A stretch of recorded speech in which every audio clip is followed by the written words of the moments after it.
Hello everyone, hope you're doing well. Myself and Gonzo recording Mug of Tea over on Patreon earlier on today, where we take the questions and topics suggested by our subscribers over there and we talk about it. We've got some left over, and Gonzo got one from Tobias who says, unpopular opinion, David Moyes is not the devil.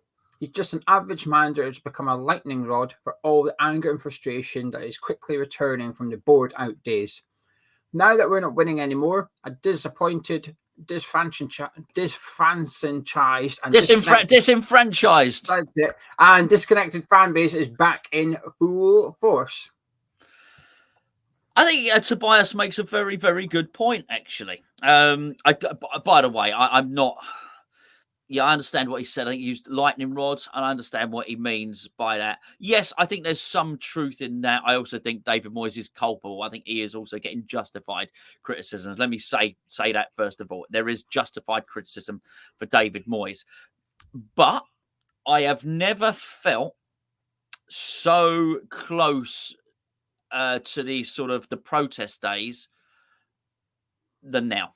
And I do feel that the board have got off sort of scot-free, and I feel that's hopefully now changing. Really, I'm a little bit worried about the composition of the board. It has to be said. I do have a level of sympathy that obviously David Gold's passing away would have made things more difficult and certainly would have caused some delay in some decision making. I totally get that, and I totally accept that, and I've got every respect for that.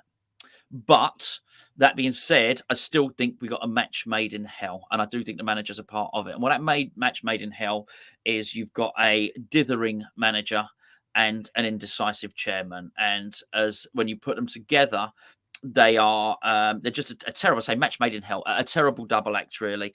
I think we are a contradiction of a club. I think at some point you would look at it and think there's some sort of purpose, there's some direction, some clarity in terms of thinking by appointing a technical director, and then the other things that you see seem to be done on a whim, that decisions seem to be changed on a match-by-match basis, which is completely different to having a director of football, which suggests you've got some long-term strategy. So there's a complete contradiction to that as well.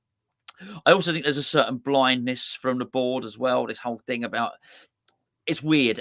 There's massive contradictions at West Ham. They want to increase the capacity, but at the same time, there is this... Basically, if you walk into the lobby in London Stadium, the office is on, and I'm talking about if you ever walk into corporate and you've got the barriers there on the left hand side, you've got the West Ham offices. On the right hand side, you've got the LLDC offices.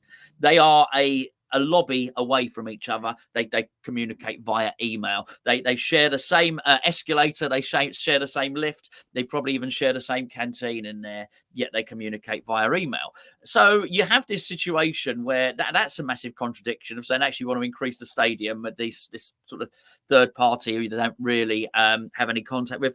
They also, as you feel, there's an alienation of the fan base, yet still they're going to increase the stadium, and they don't really do so without having a great amount of contact with them. So I think there's been a load of frustrations from the board, which are because of the results are bubbling up under the surface. And I just think, look, David Moyes' style of football was all right while it's winning. And I'm sorry, I'll finish on that because I've been talking for a little while now, and I do apologise, Joe. That's kind of the point of making a video. It'd be a bit rubbish if you sat there and said nothing. Some might prefer it. But I think the whole thing of moving from Upton Park, 34,000, whatever it was, to 60,000, soon to be 67,000 or whatever it is if they get their way and get the safety certificate. To do that, you're asking a big thing from a fan base. I'm not sure a fan base has necessarily done that before, but I'm happy to be educated on that. We were doubling our fan base. Ask us to double our fan base. You have to have some incentive. Whilst you're winning, you've got it. Irrespective of the football, even if football's a little bit crap and a little bit defensive, okay, we're winning. You feel like you're going into a game of football. You travel to that stadium and think, today we can win a game of football. And that's pretty cool. And I think probably the apex and the epitome of that, maybe you might choose the first Arsenal game. Maybe you might choose the Brighton game. You'll take that defensive count if there is a counter attack and we're scoring beating Brighton 3-1. Absolutely fine. That's absolutely brilliant. I think the moment you're going to ask a fan base to attend and fill a 67,000 seater stadium, and you're going to provide boring and losing football, I think you've got a problem, and I think that's why you might have some frustrations bubbling to the surface as well. Yeah, I should have. I've just been writing notes down while you were speaking. Actually, I was thinking of my answer to the question. I mean, you think I'd come prepared, but when we do the mug of tea, we like it to be a little bit like on the spot thinking. Trust me, if I'd prepared, I'd googled how to pronounce that word I couldn't do at the start of the video. I wouldn't have stumbled through that. Three things I wrote down, and I'll go through them one by one. Bilic, January window, and win despite board. So the Slaven Bilic one, and there's a big difference between Moyes and Bilic. I never felt, while a lot of people wanted Slav gone, I never felt anger towards Slav. Yeah. If anything, there was a lot of disclaimers, which was, I love him, but he's got to go. I love him, but he's not a good manager. Fantastic man, but not a good manager. There was a lot of disclaimers, people, and that was because of how Slav handled the fan base, how Slav spoke to the fan base. It was very respectful. Yeah. You know, when he was when we moved from Upton Park to the London Stadium, you see him in the footage where even he's not too keen on moving to the London Stadium because of Upton Park. And the way we discussed this on the Mug of Tea, where Moyes' personality isn't really suited to when you're in this kind of trouble, because he fights back, he's a bit snarly and he's a bit disrespectful. And I used the word bit, I probably shouldn't have done. He's disrespectful to fans' opinions and journalists, and he can be. He attacks. Funny enough, the best way to defend yourself is to go to the fence. He applies it during journalism and not during matches. But anyway, he goes on the fence when he gets interviewed when things aren't going well at West Ham.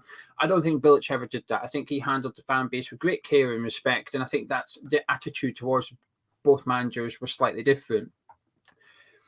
And the reason I'm bringing Bilic up is because it was easier to turn your attentions to the board only when you had a likable person in charge as a manager, because you were to look at the board and go, you're not backing this guy enough, because you wanted this guy to do well. You really wanted him to succeed because you really liked him as a person. And I'm not saying people don't want Moyes to succeed. Of course we do. He's the manager of West Ham. But when you've got essentially what Tobias is suggesting, which is a guy that's a scapegoat for the board to some extent, where he's taking the pelters and the board are behind him going, well, actually, we'll leave him out there taking all the abuse. And the January window is where my second chain of thought come in regards to timing. The slump in form has coincided with no backing in the January transfer window. Had the form came in October, we'd be upset about that. The board might have got away with a little bit more because we'd had a decent enough summer transfer window. Well, now we've come into the January one, and I think the general feeling is it wasn't good enough. So fans are understandably looking at board going, well, hang on a minute. Yes, he's not doing well enough, but you're not doing well enough either. And the form coming out at the exact same time throughout the January transfer window and post-January transfer window. And you look at the games that we have failed in, Bristol City, Nottingham Forest. Listen, Arsenal was horrific, but even if we had all 11 players available, I'm not sure we would have won. So I'm putting that to one side. But Old Trafford was another game where we played all right. But I would strongly argue in that game we were missing one player.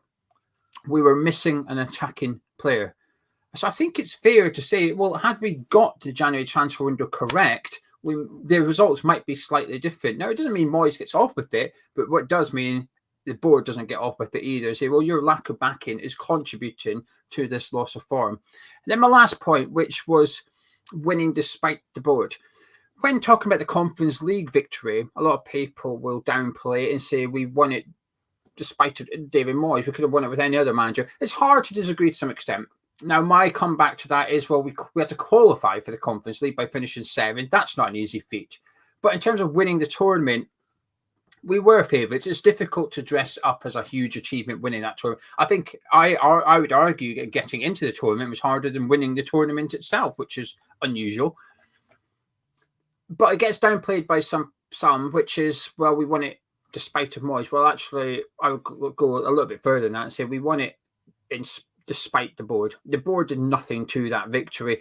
The board, Sullivan did not go recruit David Moyes thinking this is a guy who's going to lead us back into European football and then go on and win a trophy. He was appointed out of desperation, and Sullivan has got lucky with what David Moyes has produced over the last 4 years, because this was not part of the plan. Winning a trophy, it wasn't part of the plan. Sullivan's plan would have been to stay in. Is this the guy to keep us in the Premier League? Yes.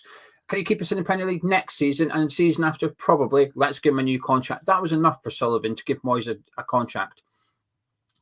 And it's hard to argue otherwise. Otherwise, you wouldn't have got Moyes. You would have went and got somebody else. If your ambition, your belief was we're good enough for European football, there was no evidence to suggest that Moyes was the one you should have went and got. And now we've got, like you said, bits of a long-term plan, or somebody that should be responsible for a long-term plan, but there's no plan. And I think this is why the frustration's turning with the board, because hiring Tim Steiden, or forget Tim Steiden, hiring somebody in that role, and we've got two of them actually with Mark Noble. Yeah. We've got two people in identical roles now. They should be responsible. They're not. They should be able to build a long-term plan. There's no permission there from the board because that would require backing in terms of time, funding. They're not getting that. And this is where the people get frustrated and say, yes, the football's crap, but this is where you're looking for direction from the club. You're looking for authority from those in charge. You're looking for evidence that there is a plan, but also the board are willing to make the big decisions. And at the minute, they're doing neither. If you're going to give him a new contract, give him one. But they're not. They're going, oh, well, hang on a minute. And if you're not going to give him a new contract, don't give him one. Dismiss him and get someone else in. But they're not doing that either. They're just sitting in the middle like, oh, we'll see how this pans out for the next few months. And people don't trust the board. I say people, a lot of people, including I do not trust David Sullivan. And this is why I get worried over the potential replacement of David Moyes. I do not trust Sullivan to get it right. I've got 2 years of evidence as to why I don't want David Moyes to get a new contract. I've got 14 years of evidence as to why I don't trust David Sullivan to replace him correctly. No, and this is absolutely right. And I think when you look at Sullivan, I think there is, from my own perspective anyway, I don't see a modern forward-thinking chairman. I do wonder where the appointment of Steiten came from. It doesn't match with what historically he's been like in his recruitment of managers. I've always felt, we mentioned this when we did the Mugger Tea on Patreon earlier, I always felt he's a few steps behind. He looks at managers who were good a number of years ago, maybe 6-7 years ago, and he thinks, oh, I can get them. He's never up to date with the next wave of anything. And I think this goes back, and it's an old stick that I always, used to sort of beat them with. But I do think there's some level of truth in it. They get all the stick and all the rest of it for being the porn barons and this, that, and the other. I'm not going to criticise them for that. Do you know what I mean? I'm not going to pretend never to have watched any of that. I'm not. I think you've got to be really holier than now if you're saying, oh, they're very naughty to have been involved in that. Listen, I don't think it's great, and I don't think it's a great look. I really don't. However, what they were in a multi-million-pound industry, and they got out literally at the point it became a multi-billion-pound industry. What that saw was that showed an inability to see trends, to see how things are changing, to see what's happening in modernising. They were still stuck in the VHS days, and they did not see the internet coming. And look, I'm sat in my shed talking about football, right?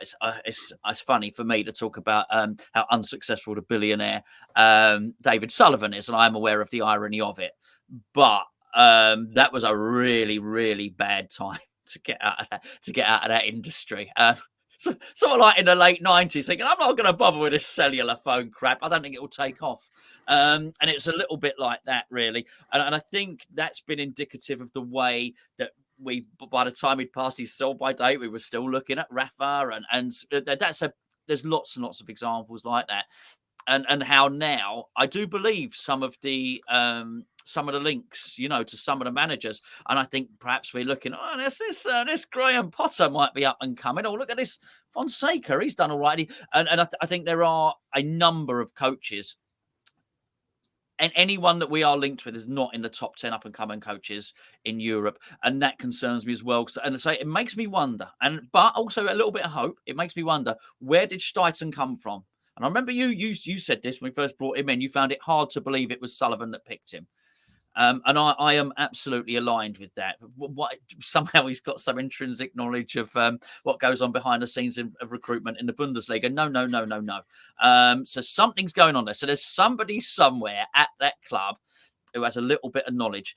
Unfortunately, I don't think it really comes to the fore very much. And I think there's a suspicion, as you say, Gio, because of that transfer window, where we clearly have a director of football who's clearly made a mistake or two, but has identified a player, and just before that transfer was about to be done, the owner has gone in there. And this is, I wouldn't even mind, but there's been no attempt to play this narrative down. So the narrative is that basically someone had a word, one of the agents had a word in Sullivan's ear, and Sullivan went, oh, no, you don't. I'm pulling the plug on that deal. Then Brighton go and sign the player.